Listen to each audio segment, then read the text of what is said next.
Hello candidates, আজকের ভিডিওতে Bihar public service কমিশনের যে কম্বাইন্ড কম্পিটিটিভ এক্সাম কন্ডাক্ট হয় সেটার 2025 সালের কোয়েশ্চেন বুকলেট থেকে যেগুলো নিউমেরিক্যাল প্রবলেমস, লজিক্যাল রিজনিং এর প্রবলেম, সেগুলো তোমাদেরকে সলভ করে দিচ্ছি। তোমরা অবশ্যই ভিডিওটা লাইক করো, শেয়ার করো, চ্যানেলটা সাবস্ক্রাইব করো। আর কি কি এরকম কোয়েশ্চেন ওপর তোমাদের ভিডিও বানালে তোমাদের সুবিধা হবে সেটাও কিন্তু কমেন্টে জানাও। তো চলো শুরু করা যাক। ফার্স্ট কোয়েশ্চেনটা দেখো। In the following question, out of four words given below, three are alike in some manner and fourth word is different. Find the different one. মানে চারটে যে অপশন দেওয়া আছে তার মধ্যে তিনটে অপশন, তিনটে অ্যান্সার একই রকম, আর একটা অপশন হচ্ছে বাকি তিনটের থেকে আলাদা। তো সেই যে অড অ্যান্সার সেটাকে বের করতে বলছে। কি কি অপশন আছে? Microscope, telescope, stethoscope, periscope. Microscope আমরা জানি অণুবীক্ষণ যন্ত্র, টেলিস্কোপ দূরবীক্ষণ যন্ত্র, স্টেথোস্কোপ যেটা ডাক্তাররা ইউজ করে আমাদের পালস মাপার জন্য, হার্টবিট দেখার জন্য, আর পেরিস্কোপ যেটা সমুদ্রের ভেতর থেকে সাবমেরিন যেটা দিয়ে বাইরে চারপাশটা দেখে সেটা পেরিস্কোপ। তো ইজিলি বুঝতেই পারছো যে কোনটা হবে অড ওয়ান আউট। স্টেথোস্কোপটা হবে, কারণ বাকি সবকটাই কিন্তু দেখার ডিভাইস। মাইক্রোস্কোপ, টেলিস্কোপ, পেরিস্কোপ তিনটে দিয়ে দেখার ডিভাইস। স্টেথোস্কোপ কান দিয়ে শোনার, এটা কিন্তু দেখার ডিভাইস না। তাই কারেক্ট অ্যান্সার হবে স্টেথোস্কোপ। ঠিক আছে, option number C. Next, second question. Spring is written in a code as UNUFRC. How will the word mobile be mentioned in that code language? মানে একটা কোড ল্যাঙ্গুয়েজ দেওয়া আছে, এই টাইপের কোয়েশ্চেন গুলো তো খুব কমন। স্প্রিং ওয়ার্ডটাকে UNUFRC এই ওয়ার্ডটা দিয়ে ডিনোট করা হচ্ছে, তাহলে সেই কোড ল্যাঙ্গুয়েজে মোবাইল এই ওয়ার্ডটাকে কি দিয়ে ডিনোট করা হবে? দেখো এখানে ফার্স্ট লেটার আছে স্প্রিং এ এস, আর এখানে আছে ইউ। তাহলে এস এর থেকে ইউ তে কটা লেটারের জাম্প হয়? দুটো লেটার, এস এর পরে টি, তারপরে ইউ, দুটো লেটারের জাম্প হচ্ছে। তাহলে সিমিলারলি এখানে যে এম আছে ফার্স্টে, এম এর পরে কি আসে? এন, আর তারপরে আসে ও। তার মানে দুটো লেটারের জাম্প হলে এখানেও ফার্স্ট লেটারটা ও হবে। তাহলে ও এম ই পি এটাও হতে পারে, আর বি যেটা ও এম পি জিএনসি সেটাও হতে পারে। লাস্টে দুটো হবে না, লাস্টে দুটো প্রথমে বুঝে গেলাম হবে না। এবার দেখো এখানে দুটো অপশনেই সেকেন্ড লেটারটা কমন আছে, সেজন্য আমি যদি এখানে সেকেন্ডটা কাউন্ট করতে বসি কোনো আমার লাভ পাবো না। আমি সেকেন্ড লেটারটা সেম যেহেতু আছে, আমি চলে যাবো থার্ড লেটারে। থার্ড লেটার দেখবো কোনটায় মেইন কোয়েশ্চেনে থার্ড লেটারে কতটা ডিফারেন্স হচ্ছে সেটা দেখবো। স্প্রিং এ থার্ড লেটার ছিল আর, আর ইউএনইউএফআরসি তে থার্ড লেটার হলো ইউ। তাহলে কতটা ডিফারেন্স হচ্ছে? আর এর পরে এস টি তারপর ইউ, আর এর পরে এস টি তারপর ইউ। তার মানে এখানে তিনটে লেটারের ডিফারেন্স হচ্ছে। তো সিমিলারলি মোবাইলের থার্ড লেটার কি আছে? বি। তাহলে বি এর তিনটে লেটার পরে সিডিই, সিডিই মানে এই যে ই। তাহলে কারেক্ট অ্যান্সার হবে O M E F P A. সব সময় যখন এই অ্যান্সার গুলো সলভ করবে, প্রথমেই মানে যেটা ছেটে ফেলার প্রথমেই চেষ্টা করবে। ঠিক আছে, এই যে সেকেন্ড লেটারটা যে ট্রাই করলে না, সেকেন্ড লেটারটা যে ট্রাই করার দরকার পড়লো না, কারণ সেকেন্ড লেটারটা সেম আছে। এখানে কিন্তু অনেকটা টাইম সেভ হয়ে গেল, না হলে অযথা যেটা লাগবে না সেটা বের করে কোনো লাভ নেই। চলো চলো এরপরে থার্ড কোয়েশ্চেন দেখি। Mukesh said to his friend, Rita is the mother of my son's wife's daughter. How is Mukesh related to Rita? Mukesh ওর বন্ধুকে কি বললো? যে আহ, আমার ছেলের বউয়ের মেয়ের মা হচ্ছে রিতা। আমার ছেলের বউয়ের মেয়ের মা, তার মানে ছেলের বউ, ছেলের বউ মানে বৌমা। বৌমার মেয়ে কি হবে? নাতনি। আর নাতনির মা আবার কে হবে? নাতনির মা সেই বৌমাই হবে, তাই তো? তাহলে রিতা যে, রিতা কি দাঁড়ালো? রিতা তোর মুকেশের ছেলের বউ দাঁড়ালো, মানে রিতা মুকেশের বৌমাই দাঁড়ালো, তাই তো? তাহলে কি বলছে? How is Mukesh related to Rita? তাহলে মুকেশ কি হচ্ছে? রিতার শ্বশুর মশাই হচ্ছেন, তার মানে ফাদার ইন ল। মুকেশ হলো রিতার ফাদার ইন ল, এটা হলো right answer. Next, Ram goes north, turn right, then goes right again, and then goes to left. In which direction Ram is now? তাহলে রাম ধরো এখানে আছে, ধরো এই জায়গাটায় আছে, ঠিক আছে, এইখানটা ধরো আছে রাম। প্রথমে গেল কোথায়? নর্থে, এইদিকে গেল, ঠিক আছে, এখন এদিকে ফেস করে আছে। তারপর টার্ন রাইট মানে ডান দিকে ঘুরে গেল, ডান দিকে ঘুরে এদিকে গেল। তারপরে আবার ডান দিকে ঘুরবে, এবার তো ফেসটা এদিকে মুখ করে আছে, তাহলে এবার ডান দিক কোনটা হবে? এবার ডান দিক হয়ে যাবে এটা, ঠিক আছে। এদিকে গেল ডান দিক ঘুরে, তারপরে লেফটে গেল। এখন যে এদিকে মুখ করে আছে নিচের দিকে দক্ষিণ দিকে, তার কাছে লেফট কোনটা হবে? তার কাছে লেফট এটা হবে, এটা লেফট হবে। তাহলে তারপরে সে এদিকে গেল, ঠিক আছে। তাহলে মেইন যে সোর্স পয়েন্ট ছিল, এই যে সোর্স ছিল, সেখান থেকে কোন ডিরেকশনে রাম এখন দাঁড়িয়ে আছে? এই দিকটায়। এই দিকটা কোন দিক? সেটা হচ্ছে ইস্ট, এই দিকটা হচ্ছে ইস্ট। তাহলে রাইট অ্যান্সার হবে ইস্ট, ঠিক আছে। Next question number 5, writing in alphabetical order which name of the following will appear in the last? তাহলে এই যে নামগুলো আছে, একই নাম আলাদা আলাদা স্পেলিং, সেই নামটাকে যদি অ্যালফাবেটিক্যাল অর্ডারে সাজানো হয়, ঠিক আছে, ইংলিশ অ্যালফাবেটের অর্ডারে সাজানো হয়, তাহলে কোন নামটা সবার লাস্টে আসবে, মানে কোন স্পেলিংটা সবার লাস্টে আসবে? প্রত্যেকটাই এম দিয়ে শুরু, ঠিক আছে, প্রত্যেকটাই এম দিয়ে শুরু। সেকেন্ড লেটারটা দেখো, সেকেন্ড লেটার এ আছে দুটোতে আর ও আছে দুটোতে। অবভিয়াসলি যেটা লাস্টে আসবে সেটাতে যে লেটারটা, সেই লেটারটাও পরের লেটার হতে হবে, আগের লেটার হলে চলবে না। তাহলে এ যেগুলো আছে সেগুলো বাদ চলে যাচ্ছে, চলে আসবে এই দুটো। এখন এই দুটোর মধ্যে দেখো থার্ডটা আবার দুটোতেই এইচ সেম আছে, আমরা চলে যাবো ফোর্থে। ফোর্থ হচ্ছে একটাতে আছে আই আর একটাতে আছে ই। কোনটা আগে আসে, ই আগে আসে না আই আগে আসে? ই আগে আসে আর তারপর আই আসে। তাহলে এই যে এই লেটার, এই ওয়ার্ডটা, এটা সবার লাস্ট আসবে। আশা করি বুঝতে পেরে গেছো। সেকেন্ড লেটারে যেগুলো তোমার এ ছিল সেগুলো বাদ চলে গেল, কারণ এ আগে আসবে ও পরে আসবে, তাই এই দুটো আমরা নিলাম প্রথমে অপশনে। আর তারপর থার্ড লেটারটা ছিল সেম এইচ। ফোর্থ লেটারে গিয়ে আমরা দেখতে পেলাম যে ফোর্থ লেটার দুটো আলাদা হয়ে যাচ্ছে, আই হচ্ছে ই হচ্ছে, ই যেটা আগে আসে আই পরে আসে, সুতরাং লাস্ট যদি আমরা অ্যালফাবেটিক্যাল অর্ডারে সাজাই তাহলে লাস্ট কোনটা হবে? লাস্ট হবে এইটা, মহিন্দর, ঠিক আছে। Next, question number 6. Nitin is 7 ranks ahead of Joginder in a class of 39. If Joginder's rank is 17th from the last, what is Nitin's rank from the beginning?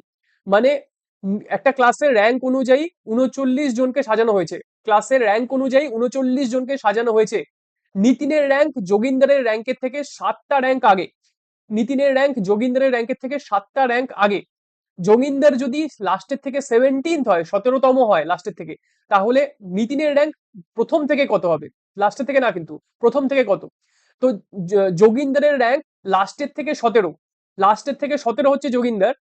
R total কতজন আছে ক্লাসে? 39 জন আছে, ঠিক আছে। এবার যোগিন্দর যদি লাস্টের থেকে 17তম হয়, মানে 17th হয়, আর নিতিন যদি 7 র্যাঙ্ক আগে থাকে যোগিন্দরের থেকে, তাহলে নিতিন কত হবে? নিতিন হবে 24th লাস্টের থেকে। খুব ইজি। যোগিন্দর যদি লাস্টের থেকে 17th হয় আর নিতিন যদি যোগিন্দরের থেকে 7টা র্যাঙ্ক এগিয়ে থাকে, তাহলে নিতিনের র্যাঙ্ক কত হবে? 17 প্লাস 7, মানে 24th হবে লাস্টের থেকে। লাস্টের থেকে 24th। টোটাল কতজন আছে? 39 জন ক্লাসে, টোটাল 39 জন আছে। তাহলে লাস্টের থেকে যদি 24 নম্বর নিতিন হয়, তাহলে নিতিনের আগে আর কতজন আছে? 39 মাইনাস 24, রাইট? 39 মাইনাস 39 মাইনাস 24 কত হয়? 15 হয়। তাহলে নিতিনের আগে 15 জন আছে। তার মানে নিতিন প্রথম থেকে কত নম্বর? প্রথম থেকে সে 16 নম্বর হবে, কারণ 15 নম্বর জনের পরে সে আছে। তাহলে অ্যান্সার হবে 16th, প্রথম থেকে। এটা কিন্তু মনে রাখতে হবে, এটা ভুললে করলে চলবে না, ঠিক আছে, ফার্স্টের থেকে বলেছে। তাহলে অ্যান্সার হবে D, 16th। Next, if plus means multiplication sign, গুণ means minus, division means plus, and minus means division, তো জাস্ট আমরা কি করব, এখানে যে যে সাইন গুলো বলেছে সেগুলো দিয়ে আমরা সেটাকে চেঞ্জ করে দেব। 175, তারপর মাইনাসটা কি বলেছে? মাইনাস হয়ে যাবে বলছে ডিভিশন, ঠিক আছে, তাহলে এটা হয়ে গেল ডিভিশন বাই 25। তারপর কি আছে? ডিভিশন, ডিভিশনটা কি হয়ে যাবে? ডিভিশন হয়ে যাচ্ছে প্লাস 25 প্লাস 5। তারপর কি আছে? প্লাস, প্লাসটা হয়ে যাচ্ছে মাল্টিপ্লিকেশন, তো মাল্টিপ্লাই 20। তারপর কি আছে? মাল্টিপ্লাই, মাল্টিপ্লাইটা হয়ে যাবে মাইনাস, মানে মাইনাস হচ্ছে 3। তারপরে লাস্টে আছে প্লাস, আবার প্লাসটা হয়ে যাচ্ছে কি? মাল্টিপ্লিকেশন, মাল্টিপ্লিকেশন করে হচ্ছে 10। তো এবার খুব ইজি হয়ে গেল। কত হচ্ছে এটা? দেখে নাও কত হচ্ছে। এটা হয়ে যাবে 7। ফার্স্টেরটা সবার আগে আমরা ভাগটা করব 7, তাহলে 7 প্লাস, তারপরে এটা কত হবে? 100, আর এটা কত হবে? 30। 7 plus 100 minus 60, sorry 30। 7 plus 100 minus 30, তার মানে কত হলো? 107 মাইনাস 30। তাহলে অ্যান্সার কত হচ্ছে? 107 মাইনাস 30 করলে 77। তাহলে এটা হলো কারেক্ট অ্যান্সার, 77, ঠিক আছে। নেক্সট, নেক্সট দেখো question number 8। Rahul is 3 times as old as Sima. Lakshmi was twice as old as Rahul 4 years ago. In 4 years time Rahul will be 31. What are the present ages of Sima and Lakshmi? মানে বর্তমানে, বর্তমানে রাহুলের বয়স সীমার বয়সের 3 গুণ। বর্তমানে রাহুলের বয়স সীমার বয়সের 3 গুণ। লোক, আজ থেকে 4 বছর আগে, আজ থেকে 4 বছর আগে লক্ষ্মীর বয়স রাহুলের বয়সের দ্বিগুণ ছিল, ঠিক আছে। আজ থেকে 4 বছর বাদে ইন 4 ইয়ার্স টাইম মানে আজ থেকে 4 বছর, এই ফ্রেজটা দেখে নাও। ইন 4 ইয়ার্স টাইম মানে হচ্ছে আজ থেকে 4 বছর বাদে। আজ থেকে 4 বছর বাদে রাহুলের বয়স কত হবে? হবে 31। তাহলে what are the present ages, বর্তমানে সীমা আর লক্ষ্মীর বয়স কত? তাহলে আজ থেকে 4 বছর বাদে রাহুলের বয়স হচ্ছে 31 হবে। তাহলে আজকে বর্তমানে রাহুলের বয়স কত? 31 - 4 মানে 27 হচ্ছে বর্তমানে রাহুলের বয়স। এবার বলছে বর্তমানে রাহুল সীমার থেকে 3 গুণ বয়সী, সীমার বয়সের থেকে রাহুলের বয়স 3 গুণ। তাহলে সীমার বয়স কত হবে? 27/3 মানে হচ্ছে 9 বছর। তাহলে একটা আমরা পেয়ে গেলাম, সীমার বয়স 9 বছর। এবার লক্ষ্মীর বয়সটা আমাদেরকে বের করতে হবে। আজ থেকে 4 বছর আগে লক্ষ্মীর বয়স কত ছিল? রাহুলের বয়সের দ্বিগুণ ছিল। তাহলে আজ থেকে 4 বছর আগে রাহুলের বয়স কত ছিল? 23।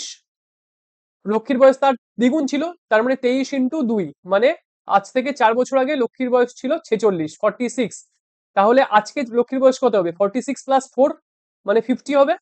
তাহলে এই যে 9 আর 50, এটা হলো অ্যান্সার। ঠিক আছে, এটা হলো অ্যান্সার। তো এরপর যেগুলো আছে সেগুলো সব জিএস এর কোয়েশ্চেন। তো নিউমেরিক্যাল প্রবলেমস এত অব্দি ছিল, জিএস এর কোয়েশ্চেন গুলো আমি অন্য একটা ভিডিও বানিয়ে তোমাদেরকে করিয়ে দেবো। নেক্সট দেখো question number 9, find the missing number from the given alternatives. একটা টেবিল দেওয়া আছে, সেই টেবিলে 3টে রো আর 3টে কলাম আছে। ঠিক আছে, 3টে রো 3টে কলাম আছে।